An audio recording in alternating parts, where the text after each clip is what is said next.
promoting health and fitness during lockdown, including Join the Movement campaign that they've launched, which provides tips, advice and guidance to know how people can keep or get active around the home. But it's so important, as I said, that we can keep as many gyms open as possible, where possible, but ultimately it's about getting the economy up and running again, whereas lives are first in our priorities, but economies and livelihoods must be absolutely up there.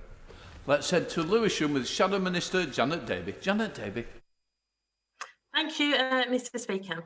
The Work Foundation have reported that 58% of workers in the retail sector are women, and these are some of our lowest paid workers. But due to most of them working on part-time or temporary contracts, hundreds and thousands of women working in retail will not even be eligible for redundancy pay.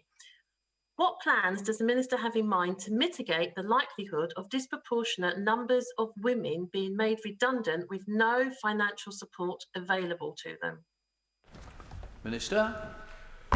The Honourable Lady for that, and as I say, it's so important that we get the economy up and running again. We can only do this by people actually joining and working with us on hands, face, space to make sure that we can reduce the transmission rate and save as many jobs as possible. But clearly we've launched the job support scheme, and that plus universal credit means that, the lowest paid employees can have around 80% of their salary covered between those two schemes. Richard Holden. Question number 9, Mr Speaker. Minister. Thank you, Mr Speaker. As our Prime Minister often says, talent is equally distributed, but opportunity is not. So this government has made it its mission to rectify this, and equality of opportunity is at the heart of the work of the Department for Education, including opportunity areas, access to higher education work, and reforms to further education, such as the flagship T-levels. Because, Mr Speaker, we recognise that education has an unparalleled ability to create and unlock opportunities across the nation. Richard Holden. Thank you, Mr Speaker, and I thank the Minister for her answer. In North West Durham, we see lower educational outcomes, especially amongst white working class pupils who are getting disproportionately poor results. What measures is the government taking to ensure better attainment at both age 16, 18 and in later life, to not only deliver greater opportunity for individuals, but to level up all of our communities? Minister. Thank you, Mr Speaker. It is absolutely vital that we raise school standards and outcomes and across the education sector to raise up and level up our country, which is why we established Opportunities North East, and tomorrow I'm chairing the board meeting to discuss this very work. I must say, Mr Speaker, that my honourable friend is a tremendous advocate for his constituency, and I and education ministers will continue to work with him to ensure that the young people of Durham North West get the chances and the choices that they deserve. We now have a substantive question to Minister Badenoch. Thank you, Mr Speaker. The UK continues to be recognised as one of the most progressive countries globally for LGBT rights. The government recently announced £3.2 million of new funding to help Commonwealth governments and civil society repeal outdated discriminatory laws against LGBT people. We work closely with the Council of Europe and the UN, in addition to co-chairing the Equal Rights Coalition, and remain committed to delivering an ambitious international LGBT conference. Let's head to Reigate with Crispin Blunt. Crispin Blunt. My honourable friend will understand that the decision not to amend the Gender Recognition Act will inevitably see the United Kingdom fall quite significantly in the tables of countries seen to be committed to the delivery of equality for LGBT plus people. Could she and her Equalities Department today do something to address that by committing to the delivery of an 18-week waiting time for gender identity clinics and gender identity development services for children as an outcome of the review by Dr. Hilary Cass? I thank my honourable friend for his question, and we've noted the concerns that he has raised about the government's decision, but we would assure him that the UK has a strong record on LGBT rights. We also know that the wait for gender identity clinics has been very long. This is an issue that the government is looking at. I'm not going to make a specific commitment at the dispatch box, but I do recognise the concern he has raised, and we will continue to do what we can to speed things up. Sean Bailey. Question number 11, Mr Speaker. Minister. Thank you, Mr. Speaker. In June, the Prime Minister asked me to lead cross-government work on this with a particular focus on ethnicity. I will update the House on the findings of my work in full tomorrow. However, I can say that this work has involved extensive engagement from the Race Disparity Unit and myself with colleagues and external stakeholders, including academics and experts from UCL, LSE, and University of Oxford, medical experts from the British Medical Association, and also many ministerial colleagues, and we will continue to redouble our efforts on this. It's crucial that we make evidence-based decisions on this important work. Mr. Speaker, one of the unfortunate impacts of COVID-19 has been the impact on attainment within our communities. And as we've heard, white working class communities in particular, with the educational attainment gaps that we've seen there, have struggled during this crisis. I represent Prince's End, which has one of the highest rates of child poverty in the whole of the West Midlands. Can my honourable friend assure me, as part of that work across government, she will look in particular at ensuring that opportunity gaps as a result of COVID-19 are not widened? My right honourable friend is right to raise the importance of children of all backgrounds of being in school and their educational attainment and well-being more broadly. The government has been very clear that limiting attendance at schools should be a last resort. We are providing laptops to the most disadvantaged pupils, 4G routers for families who don't already have mobile or broadband, for example. But more broadly on disparities in attainment, the Commission for Race and Ethnic Disparities is looking at outcomes for the whole population. That means ethnic minorities and white British people as well. The Commission will set out a new positive agenda for change and will look at the issues that he has raised. Bethan Fletcher. Question number 12, Mr. Speaker. Secretary of State. Mr. Speaker, we're making good progress in getting more girls and women into STEM, with a 31% increase in girls studying STEM subjects since 2010 and 1 million women now working in core STEM occupations. Professor Sarah Gilbert in vaccine research, Kate Bingham in vaccine operations, Baroness Harding in testing, Dr. Jenny Harries in medicine. All fantastic examples of highly qualified professionals leading the UK's response to this once-in-a-century pandemic, and they all happen to be women in STEM. Does my right honourable friend agree with me that they are setting a wonderful example for future generations of girls and boys in South Ribble, Lancashire and beyond? Well, my honourable friend is absolutely right. They are a huge asset to our country. But what more women in STEM is also doing is helping close the wage gap and helping our economy recover post-COVID. Around 35% of the wage gap can be overcome if we get more women working in high-paid occupations and sectors such as engineering and technology. Heather Wheeler. Question number 13, Mr. Speaker, please. As much as £250 billion could be added to the UK economy if women started and scaled businesses at the same rate as men. I'm determined that trade should play its part in opening up greater opportunities for women, both in the UK and across the world. Thank you very much, Mr. Speaker. I thank my right honourable friend for her first answer. Can my right honourable friend tell me what the UK will be doing to build on our close ties with Cambodia, Laos and Vietnam to expand trading opportunities, especially for women, particularly given Vietnam's membership of the CPTPP? First of all, we've appointed a splendid trade envoy for those three countries who's going to do a brilliant job promoting opportunities for women and everyone through free trade agreements. And my honourable friend is absolutely right. CPTPP contains important provisions to open up trade for women, and of course Vietnam is a key part of that agreement. Mr. Speaker, police up and down the country and number 14. Minister Atkins. Thank you, Mr. Speaker. The government is clear that it is unacceptable that women seeking or staff providing healthcare advice should feel intimidated or harassed. The Home Office has been keeping this important matter under review. We are now considering again whether more should be done to protect those accessing or providing abortion services, and have reached out to service providers and the police to understand their experiences of these protests, but the impact on women is of course at the centre of our considerations. Dr. Speaker, it's a very encouraging reply from the Minister, because right now up and down the country women are being intimidated and police are having their time taken up with 40 Days for Life, an anti-choice group running a 40-day protest outside clinics in Spain, in France, In Australia, in Canada, they have legislation to do this. I'm encouraged by what she says. Can I ask her to please follow suit and take heed of the bill that we had in June? Overwhelming support for this House to do the same here. I have the pleasure of meeting the Honourable Lady and indeed my Honourable friend for Harwich and North Essex later today to discuss this topic. She will know the meticulous approach that we have applied to this very important issue. There is a balance to be struck with the right to express and to have freedom of speech, but clearly the impact on women and staff working in these centres is really important, and I'm very pleased that PSPOs are working in her area and two other areas. Manchester, I understand, has just received an order or implementing an order as well, and we have to very much balance those matters in mind, but I look forward to continuing this discussion in only a few hours' time. Topicals Fleet Drummond. Question number 1, Mr. Speaker. Mr. Speaker, alongside sex, race and sexual orientation, geography and socio-economic status can affect opportunity. I want to widen the focus of our understanding of equality to include outcomes for white working-class children so we can ensure we're levelling up our country.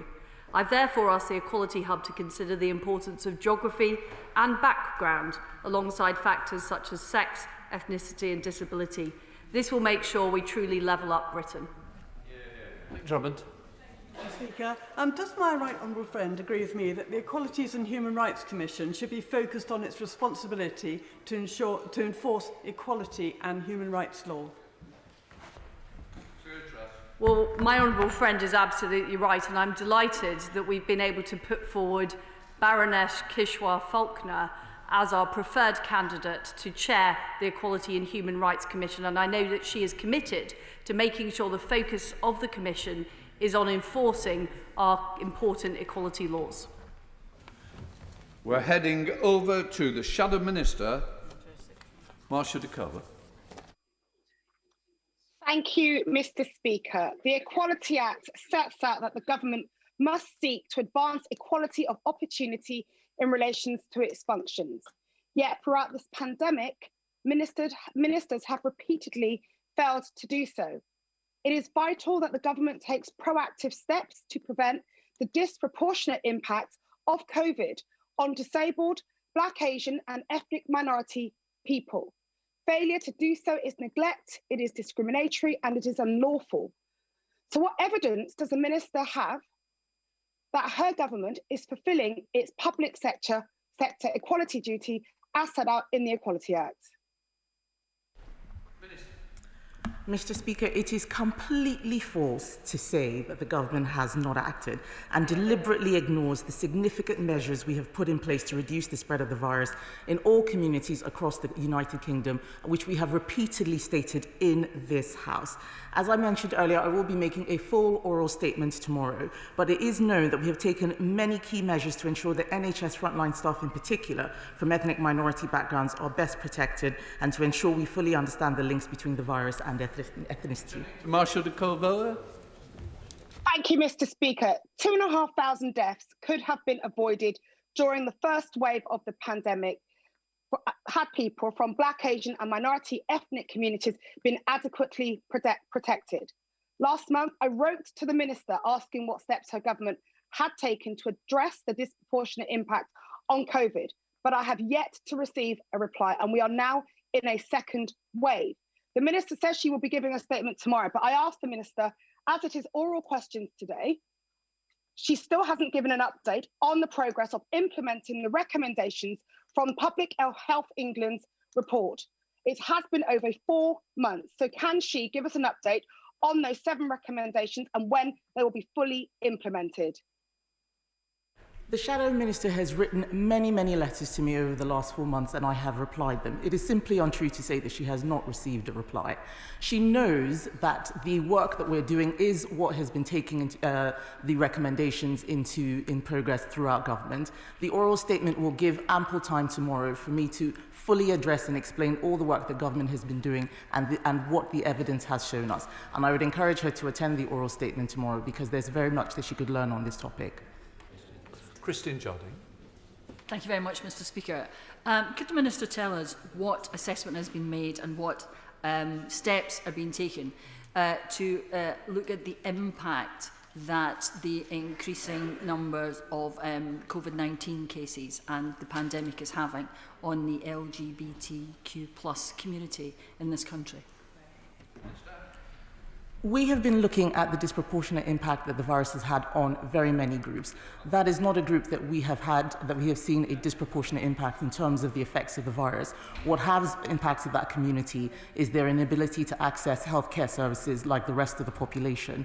And that is something which we hope is going to be addressed in terms of how we are managing local lockdowns and being able to keep pressure off the NHS. Heading to North Devon with Selene Saxby. Selene Saxby. Thank you, Mr. Speaker. Can my right honourable friend detail what steps her department is taking to ensure that girls are able to access period products during the pandemic, especially when only 41% of schools are taking advantage of the government's offer of free period products? And in this Environmental Week, does my right honourable friend also agree with me that wherever possible, these products should be free of plastic? The government is taking a range of action to ensure that everyone is able to access affordable period products. We are providing fully funded access to free period products in schools and colleges across England. The scheme remained in operation during partial school closures, and we expect uptake of it to significantly increase as schools have fully opened. The scheme provides a wide range of products, including environmentally friendly tampons and pads, alongside reusable products such as menstrual cups and reusable pads. That's the end of the questions. We're now moving on to questions to the Prime Minister. We start with questions to the Prime Minister with Catherine West. Catherine West. Question number 1, Mr. Speaker. Minister. Mr. Speaker, I know the thoughts of the whole House will be with the honourable member for Bolton South East. I'm sure members from across the House will want to join me in wishing her a speedy recovery. Mr. Speaker, this morning I had meetings with ministerial colleagues and others in addition to my duties in this House. I shall have further such meetings later today. Catherine West. Mr. Speaker, could I associate myself with those kind remarks on behalf of my honourable friend from Bolton? And my constituents are reeling from the 9% contraction of the economy since March of this year. Unemployment has skyrocketed and joblessness in Haringey is the highest in the capital. Unfortunately, we are at the same time facing the idea that there could be a congestion tax forced onto 4 million extra Londoners by this government. These Londoners already facing the double whammy of COVID and the double whammy of financial ruin. Will the Prime Minister please immediately stop the imposition of this dreadful plan? I look forward to his answer. Mr. Speaker, I must respectfully inform the Honourable Lady that the current Mayor of London had effectively bankrupted TfL before coronavirus had even hit and left a massive black hole in its finances, and any need to make up that deficit is entirely down to him. It is entirely his responsibility. Any expansion of the congestion charge or any other measure taken to improve the finances of TfL are entirely the responsibility of the bankrupt current Labour Mayor of London. Butler. Thank you, Mr. Speaker. Mr. Speaker, people of the length and breadth of the country have made many sacrifices over the last few months to try to suppress COVID-19. But infection rates are increasing fast and Buckinghamshire may soon find itself in Tier 2. Can my right honourable friend tell the people of my Aylesbury constituency how long we'd be expected to stay there, what additional help there'd be for local businesses, and crucially, what the route out would be? Thank you. Well, I hope reassure my honourable friend by telling him that the incidence in the Vale of Aylesbury is in fact less than half the England average, and the way forward for the constituents in the Vale of Aylesbury and everywhere else is for everyone to keep following the guidance, observing the new restrictions, but obviously washing hands, wearing a face covering in enclosed spaces and keeping a sensible distance, Mr. Speaker. We come to the Leader of the Opposition, Right Honourable Keir Starmer. Thank you, Mr. Speaker. Can I thank the Prime Minister for his remarks about the Honourable Member for Bolton South East. Prime Minister, how does an area which goes into Tier 3 restrictions get out of those restrictions? Prime Minister. Mr. Speaker, the simplest and most effective way for areas to get out of those restrictions is, of course, to get the R down to 1 or below, and I'm very pleased to say that some areas are already having a considerable effect with the measures that they're taking. Yes, Starmer. Mr. Speaker, can I press the Prime Minister on that answer? If the infection rate R in a Tier 3 area has not come below 1, will it be possible in any circumstances for that area to come out of Tier 3 if the R hasn't come below 1? Mr. Speaker, obviously the R is one of the measures that we look at, and we'll take a decision based on a number of things, including the R, but also, of course, rates of infection, rates of admission to hospital, and other data. But the most important thing is for areas that do go into Tier 3, and I'm very grateful to local leadership in the areas that have gone into Tier 3, because it's the right thing for them to do, the right thing for their constituents, the right thing to save lives.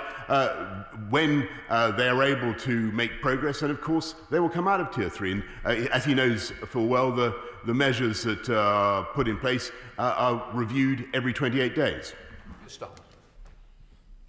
Mr. Speaker, I'm now confused by the Prime Minister's answer. If it's not the R rate under 1, what is it? Because millions of people want to know the answer to that question, because millions of them are in Tier 3 and millions more are likely to go into Tier 3. They really need to know. And Prime Minister, on Friday, the Chief Scientific Officer said Tier 3 on its own certainly isn't enough to get the R rate below 1. On the same day, the Prime Minister himself said there was only a chance of getting infection rates down. This goes to the heart of the issue in Greater Manchester and elsewhere, because the widespread fear, Prime Minister, is that Tier 3 is the worst of all worlds. It brings significant economic harm without getting the virus sufficiently under control to exit Tier 3. So instead of being a solution, Tier 3 is a gateway to weeks and weeks, more likely months and months of agony, from which there's no likely exit. Can the Prime Minister not see the problem if there isn't a clear exit? Sorry, Mr. Speaker, I've made it absolutely clear that a part of the country going into Tier 3 is only in there for 28 days. We will review it after 28 days, and areas that have gone into Tier 3, I believe, are already making progress, and areas where there are restrictions in place are also showing signs of progress. We are pursuing, Mr. Speaker, a local, a regional approach, which is the sensible approach for this country. That's what the epidemiology supports. It's what the Deputy Chief Medical Officer supported last night. And again, I want to thank a local leadership in Merseyside, in Lancashire, actually in London and West Midlands and elsewhere for what they are doing. And I may say that it is a bit incoherent of the right honourable gentleman opposite to attack local lockdowns when he wants to plunge the whole country, back into a damaging lockdown for weeks on end, and he has no clue about how he would propose to get the country out of that, does he? Yes, Starmer. Mr. Speaker, I appreciate there's going to be a review every 28 days, but if the R rate hasn't come below 1, then the infection rate is still going up, and the numbers are going up, and the admissions are going up, and the numbers in hospital are going up, and the deaths are going up. Is the Prime Minister seriously saying that he would take a Tier 3 area out of Tier 3 with the R above 1? I don't think so. Let me spell out what this means. On Friday, thousands of people in Greater Manchester, taxi drivers, pub and hospitality workers, people working in betting shops, the self-employed and freelancers, will either be out of work or face significant pay cuts. That's the reality on Friday in Greater Manchester. But their rent and their mortgage won't be lower, their food and their heating bills won't be lower, and that could last for months. Why can't the Prime Minister and the Chancellor understand this? Stop bargaining with people's lives, stop dividing communities, and provide the support that's needed in Manchester. Mr. Speaker, I'm very proud that this government has already given Greater Manchester £1.1 billion in support for business, £200 million in extra unring-fenced funding, £50 million to tackle infections in care homes, £20 million for tests and trace, another £22 million for local response that we announced yesterday. And yesterday, the Mayor of Greater Manchester was offered a further £60 million, which he turned down, Mr. Speaker. with no encouragement, I may say, to support from the right honourable gentleman. So I can tell the House today, Mr Speaker, is that that cash will be distributed to the boroughs of Greater Manchester. And I want to thank my honourable and right honourable colleagues across the House for Hayward and Middleton, from Bolton North West, from Bolton North East, from Bury South, Bury North, Cheadle, Lee, Altrincham and Sale West and Hazel Grove for the support that they have given in this matter, Mr Speaker. This is a Prime Minister that can pay £7,000 a day for consultants on track and trace, which isn't working, that can find £43 million for a garden bridge that was never built, but he can't find £5 million for the people of Greater Manchester. I really think the Prime Minister's crossed a Rubicon here, not just with the miserly way that he's treated Greater Manchester, but the grub it, take it or leave it way these local deals are being done. It's corrosive to public trust, to pit region against region, mayor against mayor, council against council, asking them to trade away their businesses and jobs. We need a one-nation approach. Replace these endless local battles with clear national criteria and proper support for jobs.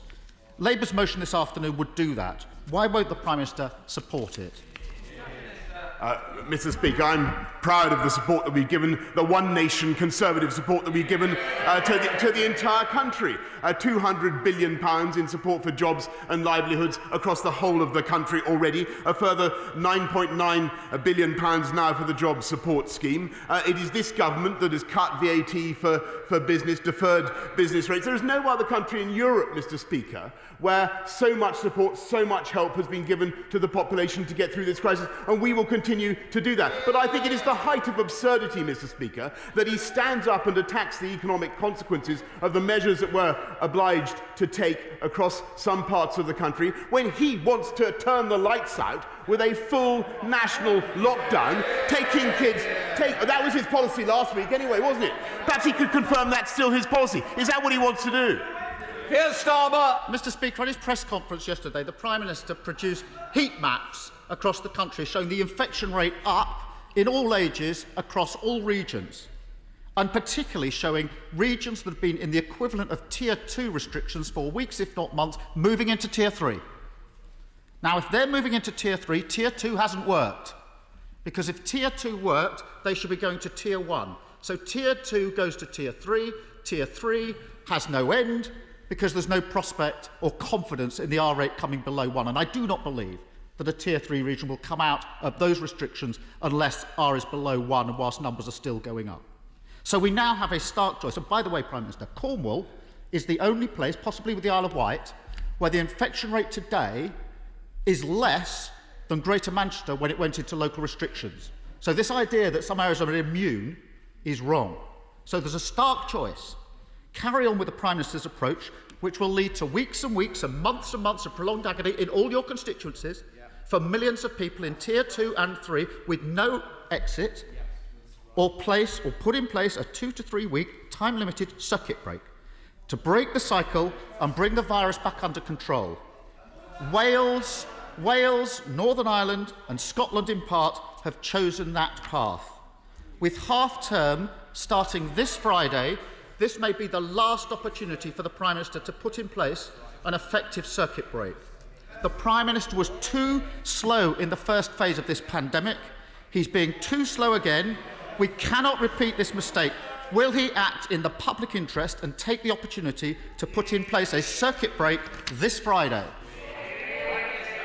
Mr Speaker, we will do whatever it takes to get this country through the crisis, with or without the support of the right honourable gentleman opposite. And I may say that I think that his policy, I've explained why I don't believe that his policy is the right one for the country, because it would involve closing schools, it would involve shuttering businesses, with all the psychological, the emotional damage that lockdown of that kind brings. He can't say how many circuit breakers he thinks would be necessary. He can't say how long they would go on. He can't say how much damage they would do to the UK economy and to people people's mental health, Mr. Speaker. We, on the other hand, want to go on with our commonsensical approach, which is a local and a regional approach, keeping kids in school, keeping our economy moving, because that is the way to get the whole of our country through this crisis together, so that we all, and particularly those regions that are now, alas, under Tier 3 restrictions, all the regions of the country bounce back strongly together, Mr. Speaker. Yeah. Let's head up to Cheshire with Edward Timpson. Edward Timpson. Thank you very much, Mr. Speaker. After recent positive progress, COVID has disproportionately and adversely affected participation levels in female sport and physical activity. So to help reverse this, will my right honourable friend lend his support to the development of the first ever Women's and Girls Football National Centre of Excellence in Winsford in my constituency, a £70 million project that he has previously expressed enthusiasm for, and help build female grassroots sport back better? Well, I thank my honourable friend, and this is a very exciting project. I welcome Cheshire FA's commitment to providing a new world-class facility for women and girls football, and I look forward to the proposed opening of the centre in Winsford. We're now heading to the leader of the SNP, Ian Blackford, audio only. Ian Blackford. Thank you, Mr. Speaker, and my thoughts are very much with the member for Bolton South East. I hope she makes a speedy recovery. Mr. Speaker, next week, just as the pandemic is worsening, the Tory government will scrap the furlough scheme in a move that will cause a wave of mass redundancies across the United Kingdom. Meanwhile, behind closed doors, the Prime Minister is complaining that he can't get by on his £150,000 salary. So can I ask the Prime Minister, if he's finding life such a struggle, how on earth does he expect many workers to get by on just £5.84 an hour when the Tory cuts to furlough sink in? Mr. Speaker, actually, I'm proud of what we've done to support people on low incomes throughout this period, and indeed before. It was this government that raised the living wage by record amounts. We've just increased universal credit by about £1,000 a year, and he makes the point about furlough, Mr. Speaker, and as he knows, combine the universal credit with job support, the job support scheme that we've just announced, and workers will be getting 80% of their existing salary. We will get this country through this crisis, and we will continue to support people of low incomes throughout the period. Turning to Ian Blackford. Ian Blackford. Mr. Speaker, I'm afraid the Prime Minister just simply doesn't get it. Yesterday we saw his total disregard for the people of Greater Manchester, a Tory attitude that people in Scotland are all too familiar with. Millions of families are struggling to get by, and this Tory government wants to cut their incomes in the middle of a pandemic. It is clear that the Prime Minister has made a deliberate decision to let unemployment soar, just like Thatcher did in the 1980s. Time is running out. With 1 week left, will the Prime Minister finally U-turn on his cuts to the furlough scheme and invest in our communities, or will he leave millions of people on the scrap heap? Mr. Speaker, I really must reject what the right honourable gentleman has just said, because it bears no relation to the facts or the reality of what this government is doing to support people across the country. And it's not just the £200 billion investment in jobs and livelihoods. What we also are engaged in, and what we will continue to deliver, is a colossal investment in education, in health, in housing, in infrastructure, that will deliver jobs and growth throughout this United Kingdom for a generation, Mr. Speaker. Andrew Jenkins. Thank you, Mr. Speaker. Firstly, I congratulate the Prime Minister and negotiating team for their strong stance in negotiations with the EU, and ask the Prime Minister whether he agrees with me that the EU's position on fishing and ECJ demonstrate they are not treating as an independent state, they are not acting in good faith to deliver a free trade agreement, and in international law, the UK is therefore entitled to leave the withdrawal agreement and make its own arrangements regarding the UK's own internal market. Mr. Speaker, whatever the effect of the withdrawal agreement, I can certainly assure her that the UK's internal market, which I think everybody on both sides of the House values, is protected and upheld by the UK Internal Market Bill, which is going through another place at the moment, and also, of course, protecting the Good Friday Agreement. Ed Davey. Mr. Speaker, Mikey is severely disabled. He turned 18 last month, so he's one of the first to see his child trust fund mature. But Mikey's disabilities mean he can't manage his own finances, so he can't access these savings. Government rules on child trust fund mean his parents can't either, without paying expensive legal fees. This is Mikey's own money. He wants to use it to buy a specially adapted tricycle. So will the Prime Minister look at proposals that Mikey's father has shown me to end this injustice for disabled young people and let Mikey buy this trike? Of course, Mr. Speaker, I will do whatever I can to help in the particular case that he raises. I don't know whether the tricycle he mentions is eligible for a number of the schemes that I can immediately call to mind. But if he cares to write to me, I will of course answer immediately. Heading up to Harrow for Bob Blackman to land this question. Bob Blackman. Thank you, Ground Control. My right honourable friend will be well aware of the negotiations going on between the Department for Transport and the current Mayor of London on a further bailout for Transport for London. The current Mayor is demanding an eye-watering £5.65 billion to keep TfL running for the next 18 months, yet he refuses to accept any economies because of offending his union paymasters. Can my right honourable friend confirm, however, that the government has not required the current Mayor of London to expand the congestion charge to the North and South Circular roads? Mr. Speaker, well, I can certainly confirm, as I said in my answer to the first question, is that the black hole in TfL's finances, the bankruptcy of TfL, which was left, by the way, in robust financial health by the previous mayor, Mr. Speaker, it certainly was, is entirely the fault of the current Labour Mayor of London, with his grossly irresponsible demagogic fare policies, which were never pursued by the previous Mayor of London, I may say, Mr. Speaker, and the fault lies entirely, therefore, with him, and I trust my honourable friend will make that clear. Dr. Rupert. Mr. Speaker, financial support packages, tackling homelessness, rail nationalisation, honouring Marcus Rashford. There's plenty this government's done on COVID that I applaud. But with winter set to bite and no end to the virus in sight, can I ask the PM to reconsider the arbitrary end to many of his schemes set months ago when we knew so little? 3 million self-employed were completely out of all of these. A number of them set to face destitution when the minimum income floor ends next month. And 3,272 kids in his own seat, 2016 in mind, school dinners are in the balance. Can he start by voting with us tonight and make sure that that gong doesn't just mean nothing? Sorry, Prime Minister, Prime Minister, can you just sit down? Please, we've got to have short questions. I want to get through the list. We've got to help each other. Prime Minister. Thank you.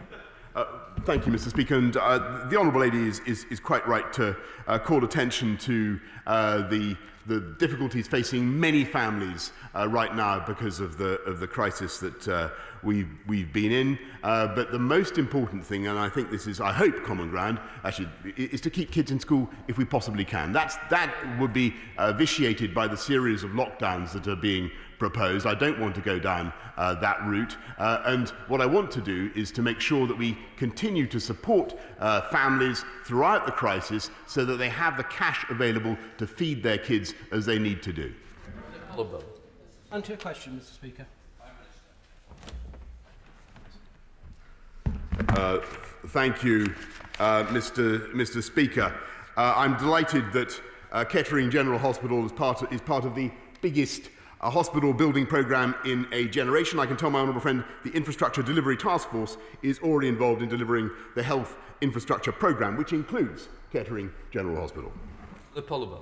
Thank the Prime Minister for visiting the night shift at Kettering General Hospital in February and seeing for himself at first hand the wonderful work being done by local medics and staff.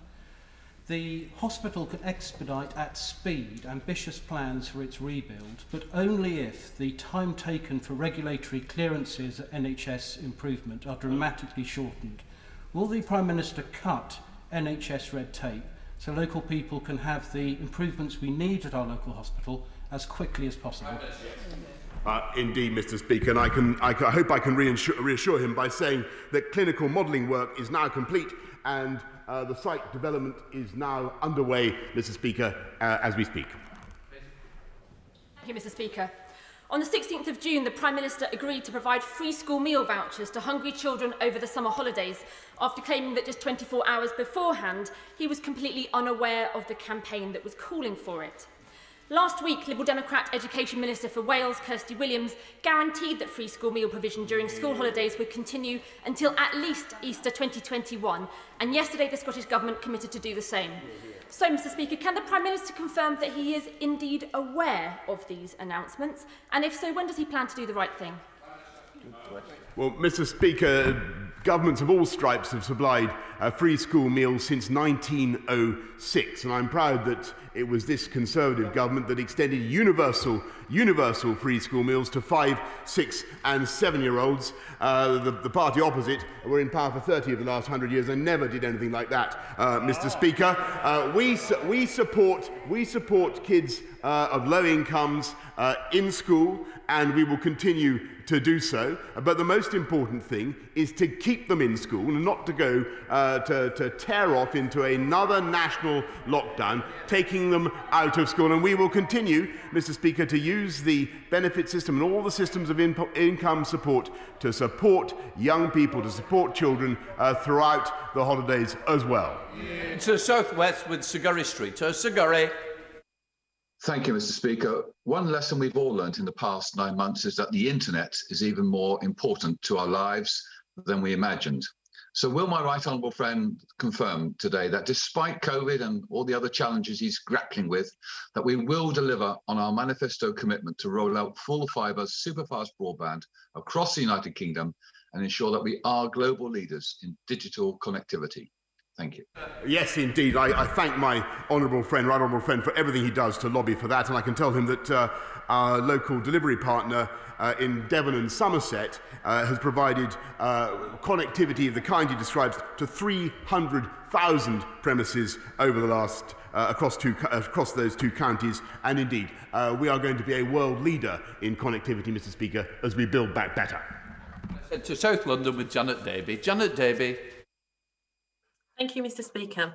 Can the Prime Minister confirm that his government is seeking to force the Mayor of London, Sadiq Khan, to remove free travel for under 18s and for holders of the 60-plus travel card in return for further financial support for TfL to keep the tubes and buses running?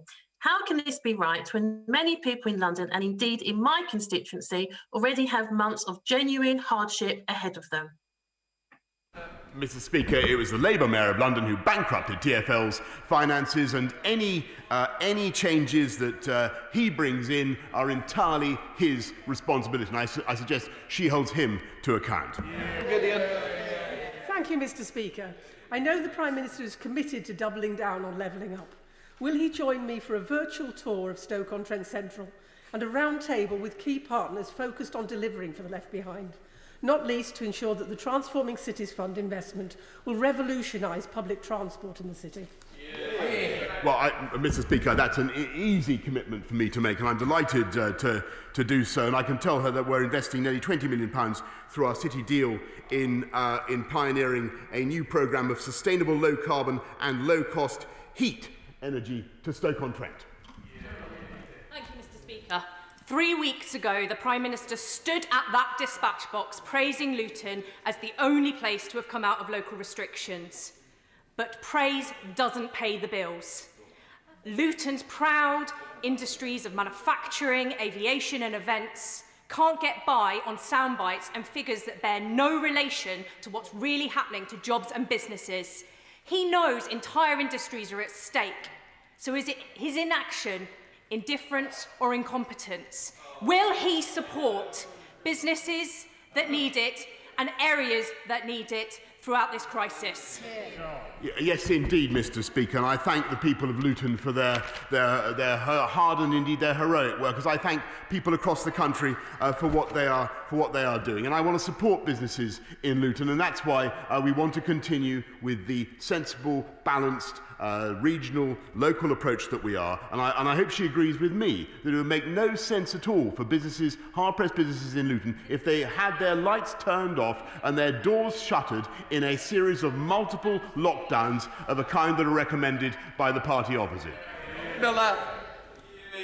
Thank you, Mr. Speaker. The people of Aberconwy and North Wales are learning to live with COVID-19, but we're frustrated by national Welsh Government policy that seeks to place restrictions on us that are the same in the village of Cwm Penmachno as they are in the capital, Cardiff. Last week, my right honourable friend agreed that a shared responsibility is the way to tackle this pandemic. Does he see that the future of this is a series of rolling national lockdowns, or can businesses and residents hope that they will be given more trust to look after their own health and those they care for?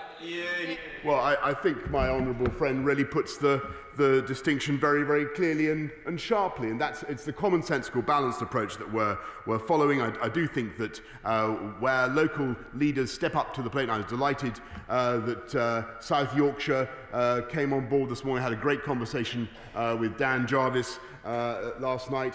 Where local leadership is shown, we can really make huge progress in getting the R down, and that's the right approach for the country. Heading up to Knowsley with Sir George Howard. Sir George. Thank you, Mr. Speaker. And can I return to the subject of free school meals? There are 7,108 children in Knowsley reliant on free school meals, which are vital in ensuring that they are properly fed. Whether to extend to Easter is both a moral and political choice. So will the Prime Minister make the right choice and agree to extend free school meals to Easter? Mr. Speaker, of course we have free school meals throughout term time. That's entirely right. What we want to do is to make sure that we continue to support people on low incomes throughout the crisis, and that's also what we're going to do. We're heading to Essex with Stephen Metcalfe. Stephen Metcalfe. Thank you, Mr. Speaker. As my right honourable friend will know, part of my constituency has now been placed into Tier 2 restrictions. Can he therefore reassure everyone that if they stick to the rules, observe the hands, face and space message, and self-isolate when required, accompanied by suitable enforcement for those who blatantly flout the law, we will come out of these restrictions all the sooner? My honourable friend puts his finger on it, and that's exactly what we need to do. And I can tell him that just the areas that go into high levels of concern are reviewed every 14 days, and the restrictions, as I told the right honourable gentleman, are reviewed every 28 days. The way to get through it is exactly as he says, to follow the guidance, particularly the hands, face, space basics. Thank you, Mr. Speaker. The people of Barnes in my constituency have been cut off from public transport routes for some months now by the closure of Hammersmith Bridge. Can the Prime Minister confirm reports that the government is now planning to charge Barnes residents £15 a day to own a car and charge them extra council tax to pay for facilities that they cannot use, despite the fact that TfL reserves were increasing before the virus hit? Well, Mr. Speaker, I can confirm that Hammersmith Bridge has been closed entirely thanks to the incompetence of the current Labour Mayor of London, and that Sean Bailey, the Conservative candidate, is going to reopen it, and that is the best thing. That is the best thing possible. Let's head to Reigate with Crispin Blunt. Crispin Blunt. Thank you, Mr. Speaker.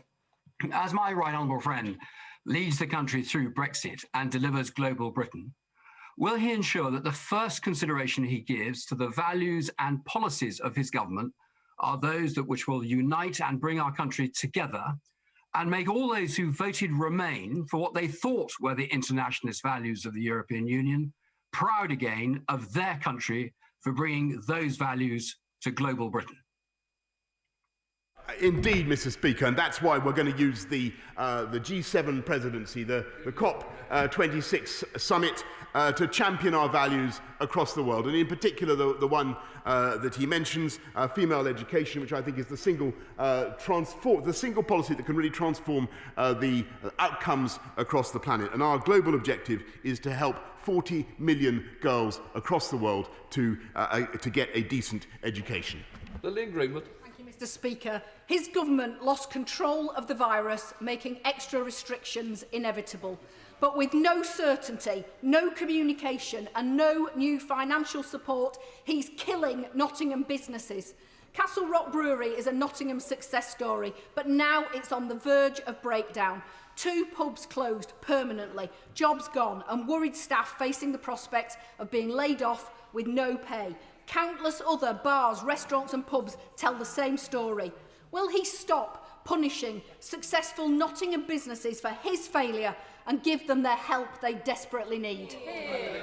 Well, Mr. Speaker, I of course sympathise deeply with businesses that face difficulties because of the pandemic, though I would remind her that in her constituency the infection rate is now running at 815 per 100,000, and we must get that down. And I thank the people of Nottingham for what they're doing to get it down. And we will, of course, continue to provide the full panoply of support that we've offered and more throughout this crisis. Julian Stoudy. Thank you, Mr. Speaker. Following the introduction of Tier 2 restrictions in York, can the Prime Minister be more open in communicating the evidence base for York going into Tier 2, outline a roadmap for the city's return to Tier 1 and urgently consider creation of specific support for York's hospitality industry suffering losses from the limbo that Tier 2 is creating? Yes, Mr. Speaker. Well, I can tell my honourable friend that the infection rate in York, alas, is now running at 279 per 100,000, and we must get it down. But we can get it down. We can get it down through the package of measures that we've described. And you can see in areas where people are complying with the guidance that it is having an effect. And you can see that it's having an effect, Mr. Speaker, because the R, if it weren't for the efforts and the energies of the British people, the R would be running at 3 or more. It's now between 1.2 and 1.5. It won't take much, Mr. Speaker. It won't take much, the compliance in those areas that are hit at the moment, to get that R back down below 1. That's what we're aiming for, and that is the way to get businesses across the country, in the Right Honourable Lady's constituency in Nottingham, in his constituency, back on their feet as fast as possible. It would not be sensible, in my view, to plunge them all back into a sustained series of national lockdowns, particularly in areas where the virus is low. Question, Helen Hayes. Thank you, Mr. Speaker. The Chancellor has decided that people who are unable to work because of coronavirus restrictions should be paid as little as 2/3 of the national minimum wage. At the same time, the government is paying £7,000 a day for consultants to work on the failed Serco Track and Trace programme. Can the Prime Minister tell this House how on earth he thinks that is justifiable? And is this what he means by levelling up? Mr. Speaker, the NHS Track and Trace is now testing more people than any other country in Europe. It's tested, I think, 26 million people so far, or conducted 26 million tests, and I'm also proud on her other point that we've been able to support people across the country in the way that we have. And she is not correct in what she says about the combined impact of the job support scheme and universal credit, because that lifts, they work in tandem, and that lifts people's incomes to 80%, in some cases to more than 90% of their current incomes. And that is the support that we're giving at the moment. But the best thing, Mr. Speaker, is to get our country through this crisis without going back into the social, the psychological and the emotional and the economic disaster. And disaster was the word that the party opposite used only a week or so ago. The disaster of a series of national lockdowns. In order to allow the safe exit of honourable members participating in this item of business and the safe arrival of those participating in the next, I'm suspending the House for 3 minutes. Order.